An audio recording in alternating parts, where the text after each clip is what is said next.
Hello students, প্রথমেই UK educational টিপসের পক্ষ থেকে তোমাদের সকলকে স্বাগত জানাই।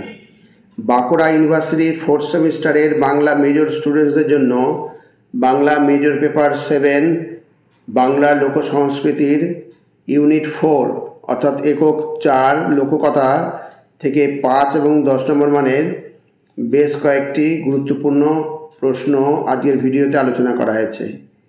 এই প্রশ্নগুলি তোমরা অতি অবশ্যই করে যাও। এগুলি যদি তোমরা রেডি করতে পারো তাহলে তোমাদের নেক্সট সেমিস্টার পরীক্ষা তোমাদের পক্ষে অনেক বেশি সহজ হয়ে যাবে। প্রথমে আমরা দক্ষিণারঞ্জন মিত্র মজুমদারের ঠাকুরমার ঝুলির কলাবতী রাজকন্যা গল্প থেকে প্রশ্নগুলো দেখি। কলাবতী রাজকন্যা গল্পের প্রথম প্রশ্ন হচ্ছে, কলাবতী রাজকন্যা কিভাবে রাক্ষসীর কবল থেকে মুক্তি পেয়েছিল সংক্ষেপে আলোচনা করো। ভালো করে করবে। 2 নম্বর হচ্ছে, ঠাকুরমার ঝুলিতে কলাবতী রাজকন্যার কাহিনীটি কেন গুরুত্বপূর্ণ। এটা 5 নম্বর হিসেবে এগুলো রেডি করে রাখবে। নেক্সট হচ্ছে, কলাবতী রাজকন্যা গল্পের সারাংশ লেখো। এটা 10 নম্বর মানে খুব ভালো করে করবে। স্টুডেন্টস এ প্রসঙ্গে বলি যে প্রত্যেকটা গল্প তোমরা খুব ভালো করে পড়ে রাখবে। যদি খুব ভালো করে পড়ে রাখতে পারো তাহলে গল্পের যেখান থেকেই প্রশ্ন আসুক না কেন তোমরা অ্যান্সার করতে পারবে। আর দ্বিতীয়ত, বাংলা একটা সাহিত্য, অতএব এই যে প্রশ্নগুলো যে হুবহু এরকমইভাবেই যে একরকমভাবেই আসবে তার কোনো মানে নেই। যেহেতু সাহিত্য সেহেতু বিভিন্ন রকমভাবে প্রশ্ন আসতে পারে। তা যদি তোমাদের গল্পটা ভালো করে পড়া থাকে আর আমি যে প্রশ্নগুলো দিয়েছি এগুলো যে উত্তর তৈরি করা থাকে তাহলে ঘুরিয়ে দিলেও তোমরা লিখে আসতে পারবে। সবসময় মনে রাখবে বাংলা সাহিত্য বিভিন্নভাবে প্রশ্ন আসতে পারে, একই উত্তর হবে কিন্তু প্রশ্ন বিভিন্ন রকমভাবে আসতে পারে। এখানে কলাবতী রাজকন্যা গল্পের সারাংশ লেখো, ভালো করে পড়বে। 4 নম্বর হচ্ছে, কলাবতী রাজকন্যা গল্পে রাজপুত্র ও রাজকন্যার সম্পর্ক কিভাবে গড়ে ওঠে তা বিশ্লেষণ করো। আর 5 নম্বর হচ্ছে, কলাবতী রাজকন্যা গল্পে নারী চরিত্র হিসাবে কলাবতীর ভূমিকা ও গুরুত্ব আলোচনা করো। যে আমি প্রশ্ন করা দিলাম এই প্রশ্ন করা অবশ্যই করো। আরও বহু প্রশ্ন আছে কলাবতী থেকে, কিন্তু সবগুলো তো এখানে দেওয়া যাবে না, আর দিলেও তোমরা তৈরি করতে পারবে না। একই হবে কিন্তু তোমরা দেখে ভয় পেয়ে যাবে। এইবার হচ্ছে 7 ভাই চম্পা। 7 ভাই চম্পা গল্পে রাজপুত্ররা কেন চম্পা ফুলের রূপে জন্মগ্রহণ করেছিল এবং তাদের এই রূপে আসার কারণ কী ছিল। দ্বিতীয় প্রশ্ন হচ্ছে, 7 ভাই চম্পা গল্পে যে সমাজ বাস্তবতা ফুটে উঠেছে সেটি সংক্ষেপে আলোচনা করো। নেক্সট হচ্ছে, 7 ভাই চম্পা গল্পে রাজবাড়ির পরিবেশে কী ধরনের সমস্যা দেখা দিয়েছিল এবং তার প্রতিকার কী হয়েছিল উল্লেখ করো। এগুলো সব ভালো করে তৈরি করতে পারলে তুমি অনেক অ্যান্সার করে আসতে পারবে। রূপকথার কাহিনী হিসাবে 7 ভাই চম্পা কতখানি আদরণীয় তোমার ভাষায় উল্লেখ করো। খুব ভালো করে এই প্রশ্নটা রেডি করে রাখবে। এবার হচ্ছে, 7 ভাই চম্পা একটি রূপকথার গল্প। এই কাহিনীর মাধ্যমে বাঙালি লোকসংস্কৃতি ও মূল্যবোধ কীভাবে প্রকাশ পেয়েছে তা ব্যাখ্যা করো। প্রত্যেকটা প্রশ্ন ভালো ভালো প্রশ্ন। এবার হচ্ছে, নীলকমল আর লালকমল থেকে প্রতিটা গল্প থেকে 4-5টা করে প্রশ্ন দিয়েছে, এগুলো অবশ্যই করো। এবার হচ্ছে, রাক্ষসদের দেশে পৌঁছে নীলকমল আর লালকমলের কী অভিজ্ঞতা হয়েছিল তা আলোচনা করো। নেক্সট হচ্ছে, নীলকমল আর লালকমল গল্পে খক্ষস বধের ঘটনাটি সংক্ষেপে লেখো। স্টুডেন্টস আমি আবার বলছি, প্রত্যেকটা গল্প খুব ভালো করে তোমরা বারবার পড়ে রাখবে। এমনভাবে পড়বে যেন গল্পের কোথায় কী আছে সব যেন তোমরা তোমাদের নখদর্পণে থাকে, তাহলে প্রশ্ন যেখান থেকেই আসুক না কেন তুমি লিখে আসতে পারবে। আর তার সঙ্গে যে আমি কতগুলো এক্সাম্পল হিসাবে প্রশ্নগুলো দিয়েছি এগুলো খুব ভালো করে করবে। এগুলো করতে পারলে তুমি অ্যান্সার করে আসতে পারবে। নীলকমল আর লালকমল গল্পটিতে ভ্রাতৃস্নেহের যে রূপটি ফুটে উঠেছে তার পরিচয় দাও। 4 নম্বর, নীলকমল আর লালকমল গল্পে কৌতুকময়তা কতখানি তার নিজের ভাষায় লেখো। অথবা এটা এইভাবেও আসতে পারে, নীলকমল আর লালকমল গল্পটি কখনো ভয়, কখনো রোমাঞ্চ, আবার কখনো কৌতুকময়তার সংমিশ্রণে জমে উঠে গল্পের প্রকৃত রসলোককে সমৃদ্ধ করেছে। আলোচনা করো। আর নেক্সট হচ্ছে নীলকমল আর লালকমল গল্পের মূল বিষয়বস্তু সংক্ষেপে বর্ণনা করো এবং গল্পের শিক্ষণীয় দিকটি আলোচনা করো। এগুলো 10 নম্বর মানের হিসেবে রেডি করে রাখবে। এইবার নেক্সট গল্প হচ্ছে ডালিম কুমার। ডালিম কুমার গল্পে অলৌকিক প্রাণীদের অস্তিত্ব দেখা যায়, এর কারণ ব্যাখ্যা করো।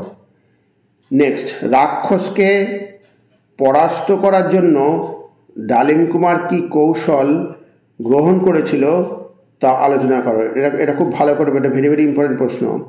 কী কৌশল বা কী উপায় গ্রহণ করেছিল। এইবার হচ্ছে পরবর্তী প্রশ্ন, ডালিম কুমার কীভাবে যাত্রা শুরু করেছিল। ডালিম কুমারের যাত্রাপথে ডালিম কুমারের কী কী সমস্যার সম্মুখীন হতে হয়েছিল, খুব ভালো করে এটা পড়বে। ডালিম কুমার গল্পে ডালিম কুমারের চরিত্র বিশ্লেষণ করো এবং তার সাহসিকতা ও বুদ্ধিমত্তার পরিচয় দাও। নেক্সট হচ্ছে টুনটুনির বই, উপেন্দ্র কিশোর রায়চৌধুরী। এখানে রয়েছে তোমাদের আখের ফল।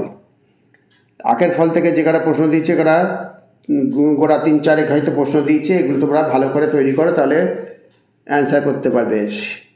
প্রথমে আখের ফল গল্পটা, প্রত্যেকটা গল্পে আবার বলছি, প্রত্যেকটা গল্প খুব ভালো করে বারবার পড়ে ভালো করে রেডি করে রাখবে, তারপরে এই প্রশ্নগুলো হাত দেবে। শিয়াল আখ খেতে গিয়ে কী ধরনের সমস্যার সম্মুখীন হয়েছিল আলোচনা করো। অথবা সেই থেকে সে আর ইক্ষুর ফল খেত না, কোন প্রসঙ্গে এই কথা বলা হয়েছে। অথবা এভাবেও আসতে পারে, আখের ফল গল্পে শিয়াল আখ খেতে গিয়ে যে পরিস্থিতির শিকার হয়েছিল তার একটি বিস্তারিত বিবরণ দাও। এটা 10 নম্বর মানের হিসাবে রেডি করে রাখবে। নেক্সট হচ্ছে শিয়াল পণ্ডিত কেন আখ খেতে যেত। আখের ফল গল্পে শিয়ালের আখ খাওয়ার বর্ণনা দাও। গল্পটা ভালো করে পড়া থাকলে এগুলো তোমাদের উত্তর করতে বেশি টাইম লাগবে না, আর উত্তর তোমরা নিজেরাই করতে পারবে। নেক্সট হচ্ছে আখের ফল গল্পে উপেন্দ্র কিশোর রায়চৌধুরী কীভাবে শিয়াল চরিত্রের মাধ্যমে হাস্যরসের সৃষ্টি করেছেন তা আলোচনা করো। ভালো করে রেডি করে রাখবে। আখের ফল গল্পে শিয়ালের কৌতূহল এবং নির্বুদ্ধিতার পরিচয় কিভাবে প্রকাশিত হয়েছে তা আলোচনা করো। প্রত্যেকটা প্রশ্ন খুব ইম্পর্টেন্ট প্রশ্ন। এবার কুজো কথা, কুজো বুড়ি কোথায় যাচ্ছিল এবং কেন, তার সাথে কারা ছিল। কুজো বুড়ির কথা গল্পে বুড়ির এবং তার নাতনির যে বুদ্ধিমত্তার পরিচয় পাওয়া যায় তা আলোচনা করো। খুব ভালো করে এগুলো তৈরি করবে। নেক্সট এটা এভাবেও আসতে পারে, অথবা কুজো বুড়ির কথা গল্পে বুড়ি কিভাবে তার সাহস ও বুদ্ধির জোরে বিপদ থেকে রক্ষা পেয়েছিল তা গল্পটি অবলম্বনে লেখো। এটা 10 নম্বর মান হিসাব করে রাখবে। কুজো বুড়ির কথা গল্পটি নিজের ভাষায় লেখো।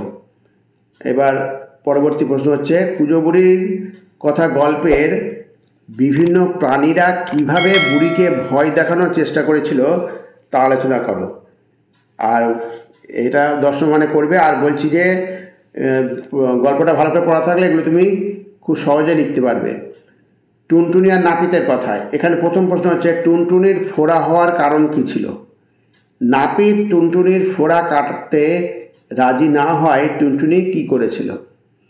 নেক্সট হচ্ছে, টুনটুনি আর নাপিতের কথা গল্পে টুনটুনির বুদ্ধিমত্তার পরিচয় দাও। খুব ভালো করে এটা তৈরি করে রাখবে, এখান থেকে অনেক রকম প্রশ্ন হবে, এটা করা থাকলে অনেক প্রশ্ন উত্তর তুমি করে আসতে পারবে।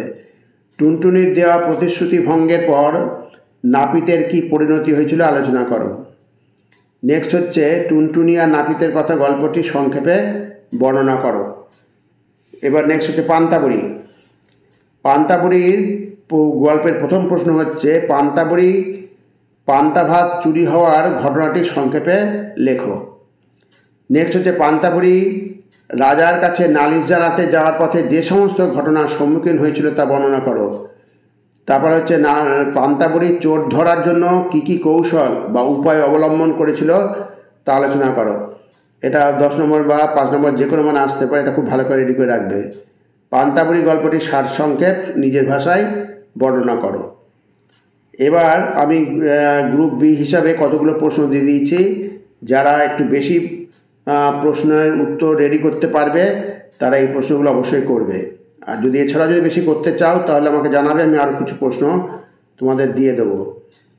এখানে যারা বেশি প্রশ্নের উত্তর করতে পারে, যারা পারবে না তারা আগে যে প্রশ্নগুলো দিয়েছে ওইগুলো তোমরা তৈরি করবে, আর যারা বেশি প্রশ্ন উত্তর রেডি করতে পারবে তারা এগুলো করে যাবে। প্রথম প্রশ্ন হচ্ছে, কলাবতী রাজকন্যা গল্পে রাজপুত্র কিভাবে কলাবতী রাজকন্যার সাথে পরিচিত হয় সংক্ষেপে লেখো। রাজকন্যাকে প্রাসাদে ফিরিয়ে আনার সময় কি ঘটেছিল তা লেখো। পরবর্তী প্রশ্ন হচ্ছে, রূপকথার গল্পে এক ধরনের বিবর্তনের ছবি ধরা পড়েছে, কলাবতী রাজকন্যা গল্পে সেই ছবি কিভাবে ধরা পড়েছে তা আলোচনা করো।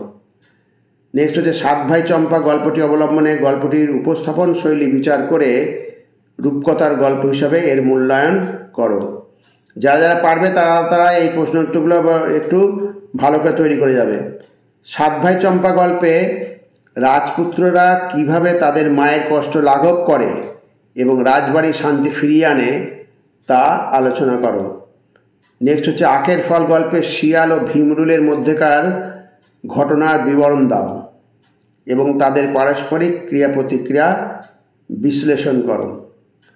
নেক্সট হচ্ছে, ডালিম কুমার একটি নীতিগর্ভ রূপকথা, এই মন্তব্যটির পরিপ্রেক্ষিতে গল্পটির সারাংশ লেখো এবং তা বিশ্লেষণ করো। তাহলে স্টুডেন্টস, যে প্রশ্নগুলো দিলাম সেগুলো খুব ভালো করে তৈরি করবে, আর লাস্টে যে প্রশ্ন কটা 7টা প্রশ্ন দিয়েছি এগুলো যারা বেশি প্রশ্ন উত্তর রেডি করতে পারবে তারা করবে, আর যারা পারবে না তারা আগেরগুলো ভালো করে দেখে যাবে। আর আবার বলছি, প্রত্যেকটা গল্প যদি বারবার করে ভালো করে পড়ে রাখতে পারো তাহলে তুমি মোটামুটি একটা অ্যান্সার করে আসতে পারবে, আর যেগুলো দিয়েছি এগুলো যদি ভালো করে করো একটা সুন্দর অ্যান্সার তৈরি করতে পারবে। যাক স্টুডেন্টস, ভিডিওটা যদি ভালো লাগে অবশ্যই সাবস্ক্রাইব করো, এর সাথে একটা লাইক দিও এবং তোমার ফ্রেন্ডসদের মধ্যে ভিডিওটি শেয়ার করো। তাহলে স্টুডেন্টস, আজকে এখানেই শেষ করি। তোমরা সকালে ভালো থেকো, সুস্থ থেকো, সুস্থভাবে পরীক্ষার প্রস্তুতি নাও। Thank you very much.